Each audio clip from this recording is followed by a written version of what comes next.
Assalamualaikum warahmatullahi wabarakatuh. Bismillahirrahmanirrahim. Alhamdulillahi rabbil alamin. Wa bihi nasta'inu ala umuri dunya waddin. Asyhadu an la ilaha illallah wahdahu la syarika lah. Wa asyhadu anna sayyidina Muhammadan abduhu wa rasuluhu la nabiyya ba'dah. Allahumma salli wa sallim وبارك وكرم وعظم ومجد على حبيبنا وشفيعنا وقرة أعيننا محمد وعلى آله وصحبه أجمعين. سبحانك لا علم لنا إلا ما علمتنا إنك أنت العليم الحكيم. رب اشرح لي صدري ويسر لي أمري واحلل عقدة من لساني يفقهوا قولي بجاه النبي وآله. قال الله تعالى وقل رب زدني علما. وقال رسول الله صلى الله عليه وسلم طلب العلم فريضة على كل مسلم. وقال الإمام قطب الإرشاد وغوث البلاد والعباد الحبيب عبد الله بن علوي بن محمد الحداد رضي الله عنه ورضي عنا به ورحمه الله ورحمنا به ونفعنا به في الدارين آمين. وأما سوء الظن بالمسلمين فمذموم قبيح. وقد قال عليه الصلاة والسلام خصلتان ليس فوقهما شيء من الخير حسن الظن بالله وحسن الظن بعباد الله. وخصلتان ليس فوقهما شيء من الشر سوء الظن بالله وسوء الظن بعباد الله. Adapun prasangka buruk kepada orang-orang muslim, ya, berprasangka buruk kepada orang muslim, mau itu per individu atau orang banyak atau per kelompok, maka famadmum itu sangat tercela, qabih dan sangat buruk. Sifat daripada prasangka buruk pada seseorang itu sangat buruk. Kenapa? Dikarenakan dia tidak tahu kenyataannya, langsung menvonis akan kesalahan. Dia nggak ngerti kenyataannya, langsung menvonis.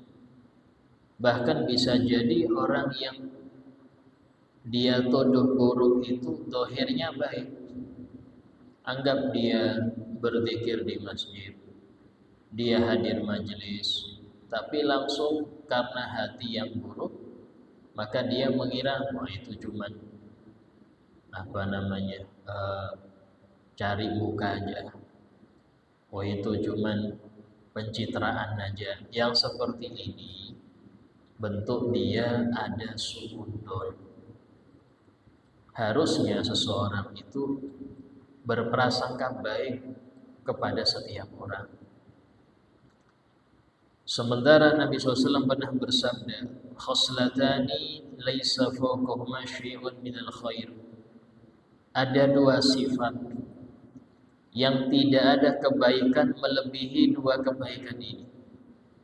Ada dua sifat yang tidak ada sifat melebihi kebaikan daripada dua sifat ini. Apa?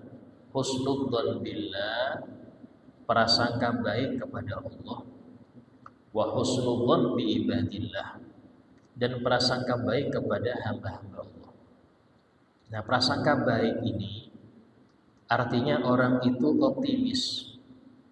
Prasangka baik ketika Allah Ta'ala memberi dia nikmat itu gampang. Tapi kalau prasangka baik ketika dia mendapat masalah itu sulit. Tapi disitulah seseorang, kalau dia ini ingin kehidupannya ini diatur dengan baik oleh Allah, kebaikan-kebaikan itu akan datang kepadanya, maka hendaknya dia melatih diri untuk prasangka baik pada Allah. Istilahnya, ketika Allah memberi dia ujian, maka dia harus pasang prasangka baik. Ini obat pahit ini, habis ini sembuh insyaallah. Ini malam yang kelam nih, habis ini terbit cahaya yang terang benderang. Oh, ini ujian, tanda saya mau naik ke kelas. Harus seperti itu. Kalau orang itu tidak pandai untuk melatih diri prasangka kepada Allah, maka dia akan menyalahkan sekitar. Nyalahkan ini, nyalahkan itu, nyalahkan fulan. Oh, ini gara-gara ini. Coba dia enggak ini, gara-gara dia. Semuanya disalahkan. Ini menunjukkan orang itu kurang dewasa dalam menyikapi sesuatu. Seseorang ketika dia itu diberi kedewasaan oleh Allah, bukan karena umur. Berapa banyak orang tua tapi enggak dewasa. Berapa banyak orang anak yang masih muda tapi berkat sering dia melatih hatinya, dia bisa dewasa, dia bisa menata hatinya dalam setiap rintangan-rintangan yang terjadi. Dan orang yang seperti ini siap untuk terjun ke masyarakat, membawa akhlak mulia, itu siap. Kenapa? Karena dia sendiri bisa mengatur emosinya.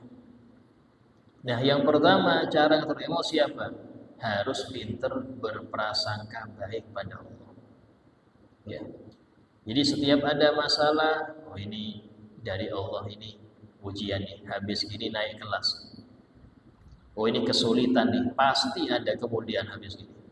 Karena Allah sudah berfirman, fa inna ma'al usri yusra. Sesungguhnya setiap bersama dengan kesulitan pasti ada kemudahan. Itu enggak cuma sekali, Allah ulang 2 kali. Inna ma'al usri yusra. Sesungguhnya membersamai kesulitan ada kemudahan. Kata ulama, mengapa diulang 2 kali? Agar hati yang ragu ini jangan sampai dia putus asa dari kemudahan Allah Ta'ala. Jangan sampai. Sampai Allah ulang 2 kali agar hati yang ragu, betulkah habis sulit ini ada kemudahan? Allah ulang lagi, inna ma'al usri yusra. Habis sulit ini ada kemudahan. Bahkan para orang-orang soleh saking yakinnya, kalau mereka itu ada masalah, nah habis ini ada hadiah, ini tungguannya nih. Tiap ada masalah, oh ini ada hadiah nih. Kenapa? Karena mereka tahu setiap ada kesulitan, di satu sisi Allah akan memberi kemudahan di sisi yang lain. Itu rata-rata sudah sunatullah seperti itu. Dan tidak ada yang berlaku di alam ini kecuali sunnatullah. Apa sunnatullah? Sistem Allah. Walan tajida li sunnatillahi tabdila.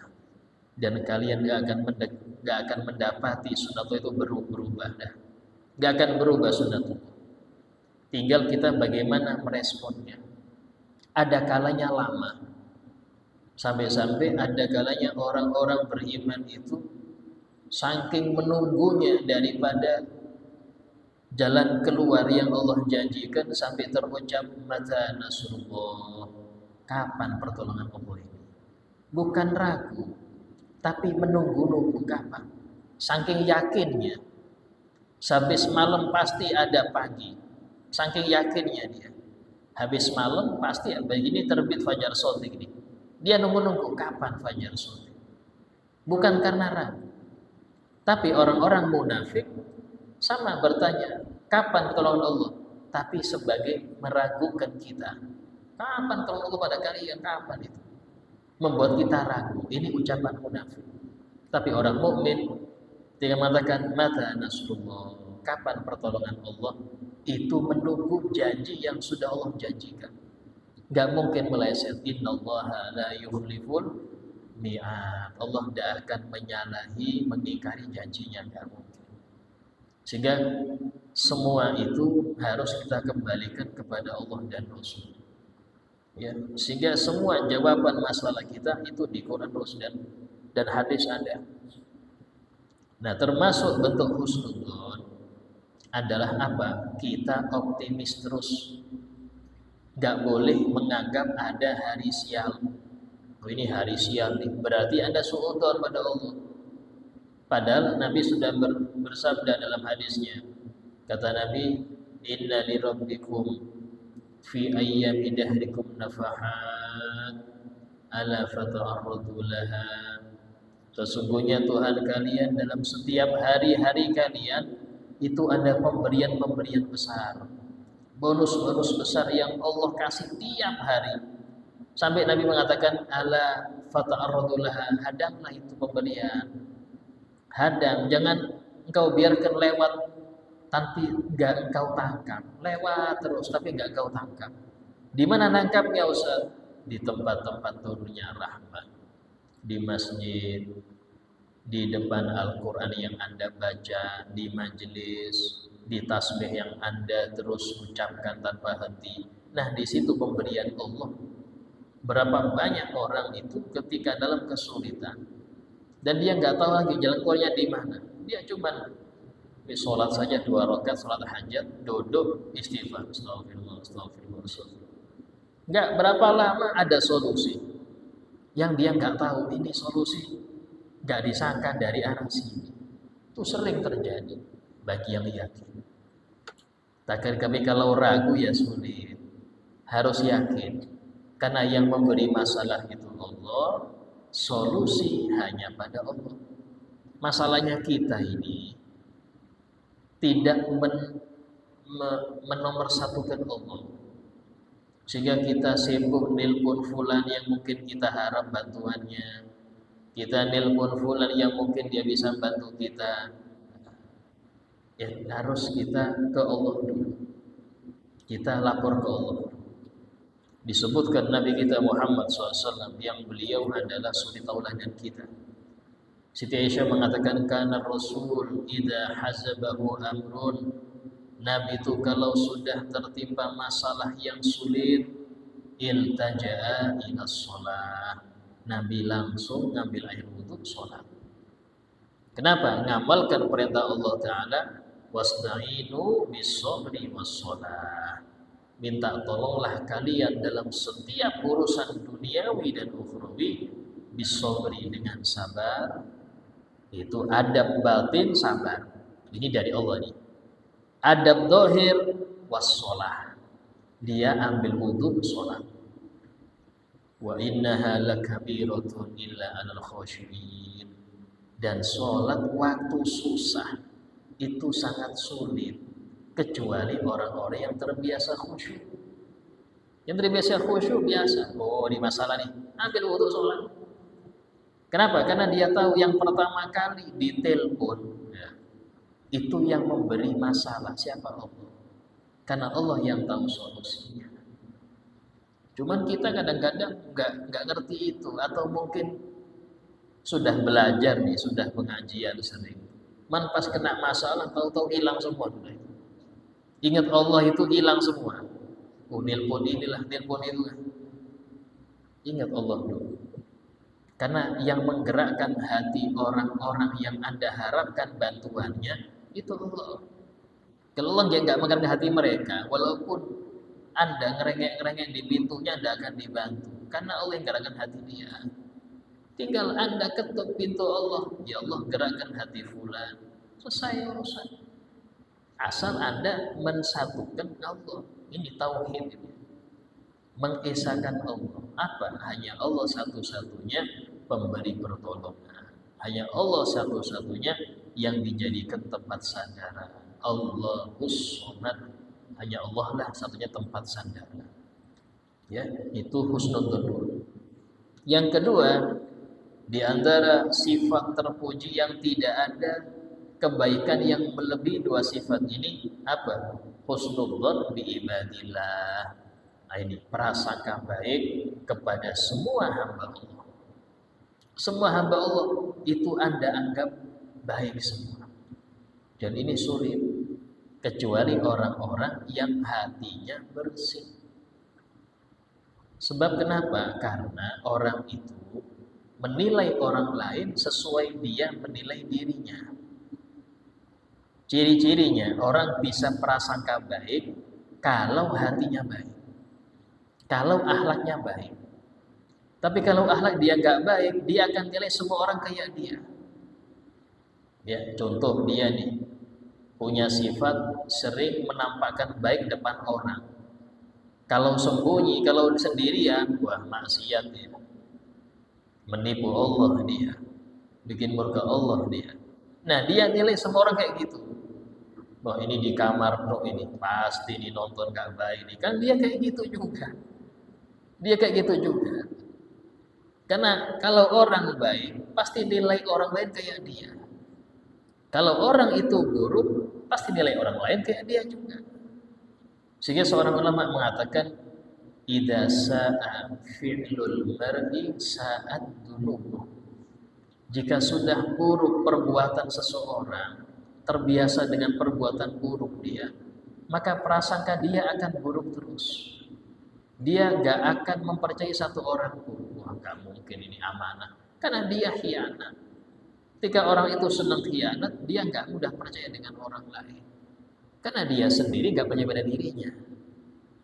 Tapi kalau orang yang dia itu baik hati, ya, orang itu baik hati, hatinya bersih, akhlaknya baik, dia akan husnudzon pada semua orang, walaupun orang itu bejat.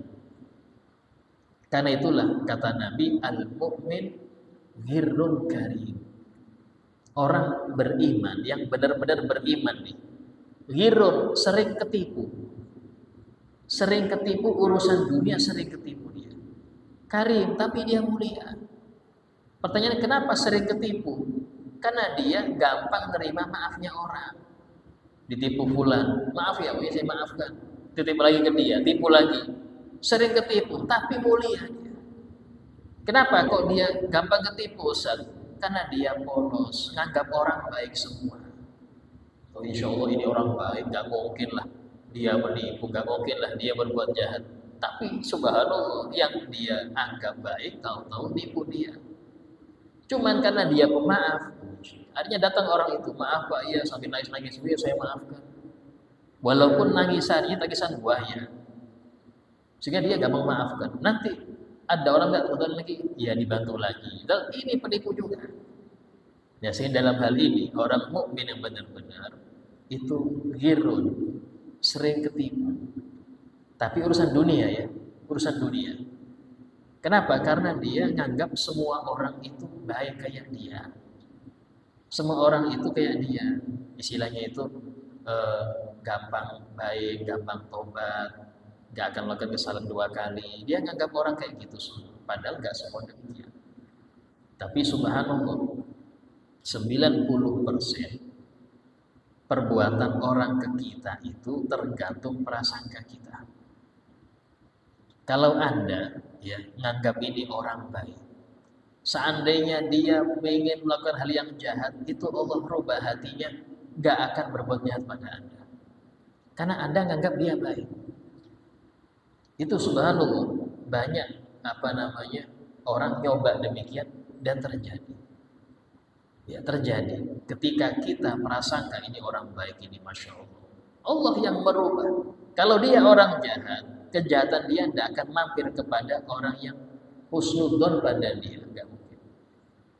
Kalau dia orang jahat betul jahatnya, itu kejahatan dia tidak akan sampai kepada orang yang punya prasangka baik.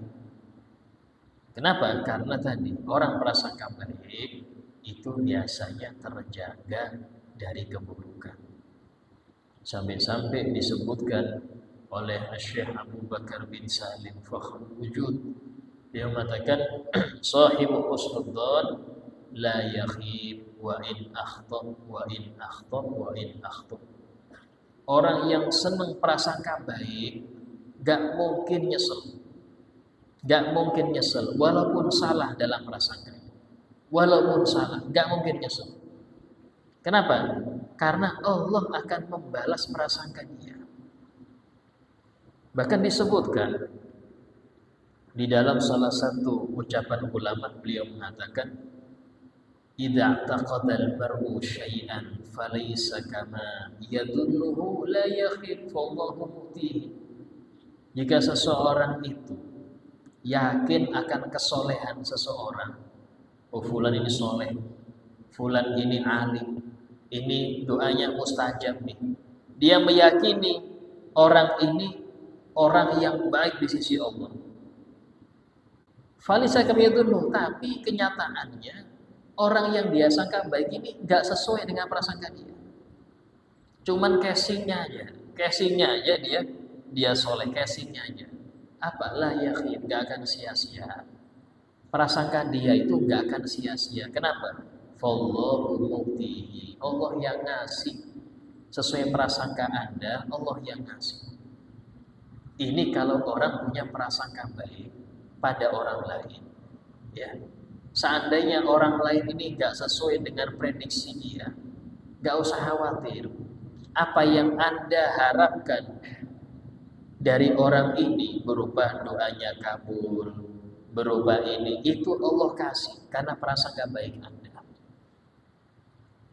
Allah akan kasih karena Anda prasangka baik. Kenapa? Yang memberi bukan orang itu, Allah yang beri. Tapi kalau seseorang itu kebalikannya, disebutkan dalam hadis, awwalu ma yuhramu min barakatil alim ahluhu wa jiruhu. Pertama kali orang-orang yang tidak mendapat keberkahan seorang soleh, seorang alim, pertama kali yang gak dapat keberkahan mereka itu siapa? Ahlu keluarganya, wajironuh dan tetangga-tetangganya. Pertanyaannya, loh kenapa Ustaz? Kok mereka gak dapat keberkahan orang soleh ini? Karena mereka melihat sisi manusiawinya. Oh ini manusia biasa. Oh ini ayahku kalau pengajian semuanya berebut cium tangan. Tapi kalau di rumah nonton champion juga kayak saya. Kalau makan 2 piring juga. Nah, dari sini i'tiqad dia bahwasanya ayahnya ini orang yang soleh kurang. Karena yang dilihat cuma sifat manusiawi. Tapi yang hadir pengajian nganggap ini Masya Allah. Rebutan orang cium tangan, rebutan minta air untuk ditiup. Kenapa? Karena tadi di mereka orang-orang dekat hanya melihat sisi manusiawinya, nggak melihat sisi istimewanya. Sama dengan Abu Jahal, Abu Lahab, itu mereka melihat Nabi sisi manusianya. Oh ini kan cuman yatimnya Abu Thalib. Oh ini penggembala kambing aja. Oh ini cuman gini. Akhirnya mereka nggak dapat keberkahan. Beda dengan para sahabat yang meyakini ini bukan manusia biasa. Ini utusan Allah. Ini manusia paling mulia di sisi Allah. Sehingga para sahabat itu dapat derajat tinggi karena memandang mereka kepada Nabi Muhammad bukan pandangan biasa. Bukan mandang ini manusia biasa, tidak. Ini basyarun lakal basyar. Ini manusia, tapi gak seperti manusia biasa.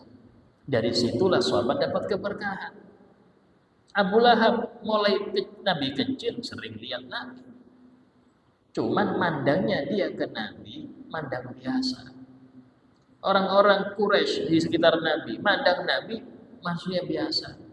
Sehingga terucap ucapan mereka itu diabadikan dalam Al-Quran. Wa qalu ma li hadzal rasul ya'kulu at-ta'am wa yamshi fil aswaq. Dan mereka berkata, mengapa kok ini dibilang rasul? Kok ini dibilang utusan? Dan dia makan kayak kita makan. Dia juga belanja ke pasar juga kayak kita. Kok dibilang utusan? Nah, dari sinilah awal mengapa orang Quraisy di masa Nabi sulit beriman dengan Nabi dan sulit dapat keberkahan Nabi Muhammad. Kenapa? Karena memandang Nabi manusia biasa. Sama pewaris Nabi SAW. Ketika orang memandang ini biasa aja, ini kayak kita juga sama, berkahnya nggak dapat. Siapa pertama yang melihat seperti itu? Ahluh, kata Nabi, keluarganya. Karena mereka melihat sifat manusiawinya. Wajironuh, tetangganya, lihat biasa aja, bukan istimewa. Tapi orang yang nggak pernah lihat beliau hanya sesekali waktu masa-masa, waktu-waktu pengajian, waktu ini. itu akan mandang beda.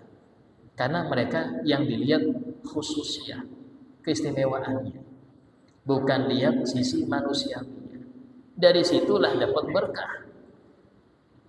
Karena itulah penting memandang tiap orang itu, ini orang baik, ini orang Masya Allah. Anda dapat berkah dari orang itu. Walaupun yang Anda pandang Masya Allah ini jauh dari Allah Ta'ala, walaupun. Tapi gara-gara Anda meyakini ini orang baik, Allah kasih kebaikan. Tapi kebalikannya, kata Nabi, wa khoslatan laisa fawqahuma syai'un minasyarr. Dan ada dua sifat tercela, di mana tidak ada keburukan yang melebihi dua keburukan ini. Apa itu? Su'udzon billah, prasangka buruk kepada Allah. Ya, prasangka buruk kepada Allah. Ini biasanya terjadi kalau dapat susah. Wah, ini Allah sudah gak sayang lagi sama saya. Wah, Allah gini, itu hati-hati. Karena Allah tergantung prasangka hamba. Dalam hadis qudsi Allah berfirman, ana inda dhanni abdi bi. Aku tergantung prasangka hambaku kepadaku. Kalau prasangka baik, aku baikin dia. Kalau prasangka kepadaku buruk, ya buruk juga. Hati-hati, prasangka baik pada Allah. Khususnya ketika orang itu hendak wafat. Dalam hadis Nabi bersabda, la yamutanna ahadukum illa wa huwa yuhsinu dzan bi rabbih.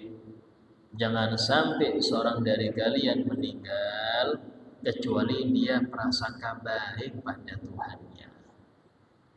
Sehingga kalau orang mau meninggal itu jangan takut-takutin, sampai banyak dosa, neraka pasti sudah. Jadi suudzon dia, jangan. Anda bilang, Allah Maha Pengampun. Dosa sebanyak apapun yang Anda bawa, Allah Maha Pengampun. Biasanya orang mau meninggal itu ingat dosa. Nah, ingat dosa ini bisa menyebabkan dia putus asa. Nah, kalau kita yang nemenin orang wafat itu tidak membesarkan hatinya, hati-hati. Dia bisa kena dosa yang besar. Apa itu? Al-ya'su min rahmatillah. Putus asa dari rahmat Allah. Yang mana Allah Ta'ala berfirman, wala yai'asu min ruhillah ilal qaumul khasirun. Tidak putus asa dari rahmat Allah kecuali orang-orang yang rugi nanti di akhirat. Besarkan hati dia. Katakan padanya, sebanyak apapun dosa Anda, Allah ngasih ampunan sebesar apa. Kasih agar dia prasangka baik pada Allah Ta'ala. Karena di akhir-akhir. Nah, di antara bentuk suudzon itu, ketika orang, ya contoh Indonesia itu sudah rusak, korupsi kemana-mana, sudah nggak bisa perbaikin lagi, sudah nggak bisa perbaikin lagi, sudah mulai RT sampai presiden nggak beres semua. Nah, ini jangan. Ini seakan-akan dia mengatakan nggak mungkin baik Indonesia. Itu bentuk suudzon pada Allah. Jangan. Ya, jangan. Anda harus yakin Allah pasti merubah Indonesia dan kalian lebih baik. Banyak wali-wali di Indonesia, banyak pondok-pondok yang munajat di malam hari, banyak. Ya, serusak apapun Allah akan merubah dengan baik. Selama masih banyak pengajian-pengajian, masjid-masjid. Kadang orang muncul putus asa itu ketika melihat banyak kerusakan. Ya, disirik, ini model joget ini, joget macam-macam. Yang pacaran banyak, yang ini banyak. Wah, kayaknya rusak grogol ini. Jangan lihat di situ. Anda mampiri pengajian-pengajian, mampiri masjid-masjid. Ya, musola masjid di Pasir itu ada 470 musola dan masjid. Ya, semoga semua ramai itu aja. Tapi intinya jangan prasangka buruk dengan apa yang Allah gariskan. Karena kekuatan kita cuma satu, husnul. Allah akan merubah segala keadaan yang buruk menjadi lebih baik. Maka itu akan dirubah oleh Allah kepada kita. Ya. Sehingga ucapan-ucapan, ini Indonesia ini kayaknya hancur nih tahun sekian, jangan. Itu bentuk suudzon pada Allah, enggak boleh. Kita harus optimis. bahwasanya selama masih banyak yang menangis akan kerusakan umat ini, Allah akan merubah keadaan kita jadi lebih baik. Dalam hadis disebutkan, laukana, seandainya satu orang menangis tengah malam karena mikirkan umat, Allah akan merahmati satu umat itu dengan sebab tangisan satu orang. Satu umat ini bukan 1000, 2000, Pak, miliaran.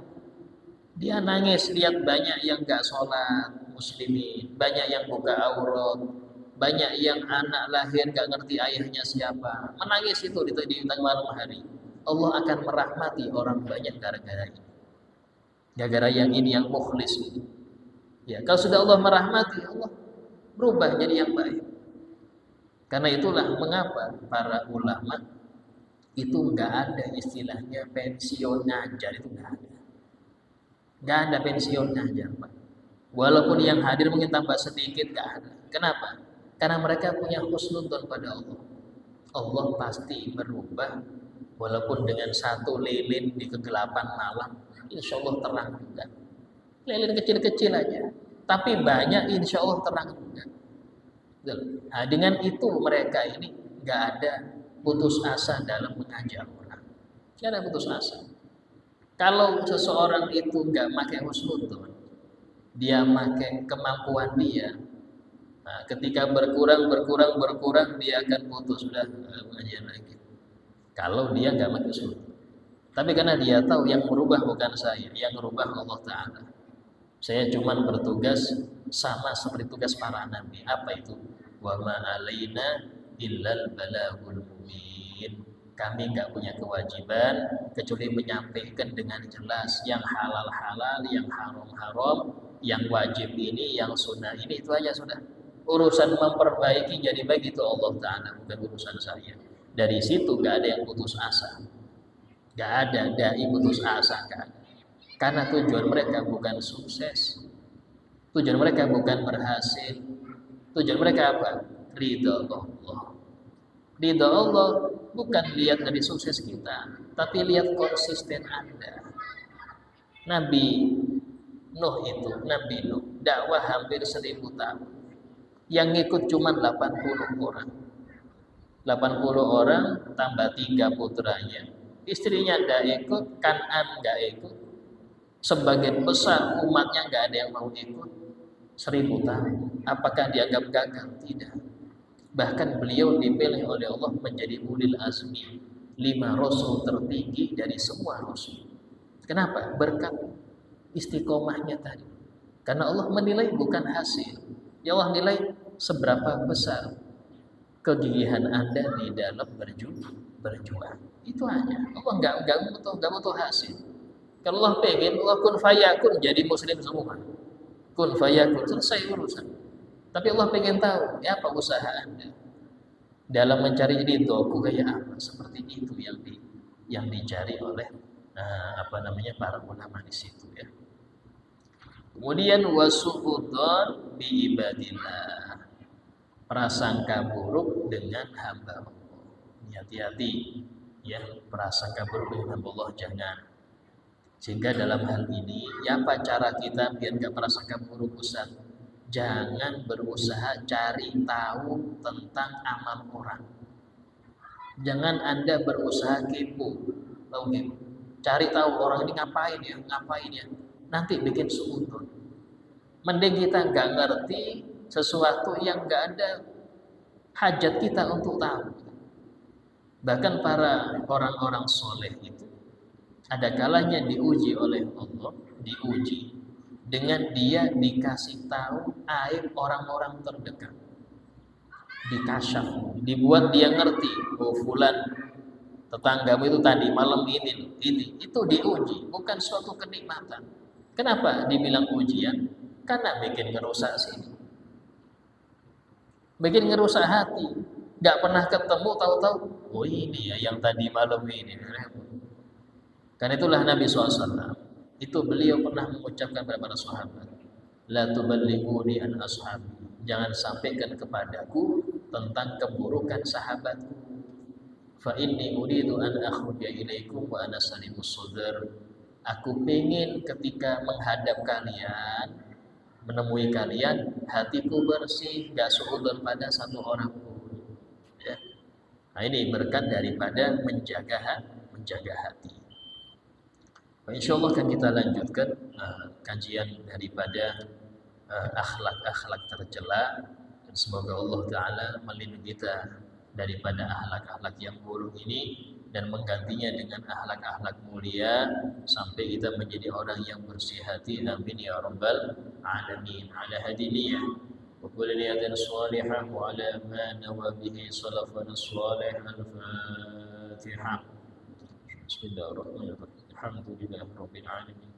الرحمن الرحيم مالك يوم الدين إياك نعبد وإياك نستعين اهدنا الصراط المستقيم صراط الذين أنعمت عليهم غير المغضوب عليهم ولا الضالين آمين. بسم الله الرحمن الرحيم الحمد لله رب العالمين اللهم صل وسلم على سيدنا محمد وعلى آله وصحبه أجمعين. ربنا انفعنا بما علمتنا رب علمنا الذي ينفعنا ربي فقهنا وفقه أهلنا وقراباتنا في ديننا ربي وفقنا وفقهم لما ترتضي قولا وفعلا كرما وارزق الكل حلالا دائما وأخنا أنبياء لما نهضى بالخير وفاكل شر ربنا واصلح لنا كل شؤون وقر بالرضا منك العيون وقض عنا ربنا كل الديون قبل أن تأتينا رسل المنون ربنا آتنا في الدنيا حسنة وفي الآخرة حسنة وقنا عذاب النار وصلى الله على سيدنا محمد وعلى آله وصحبه وسلم والحمد لله رب العالمين. تقبل الله منكم. السلام عليكم ورحمة الله وبركاته.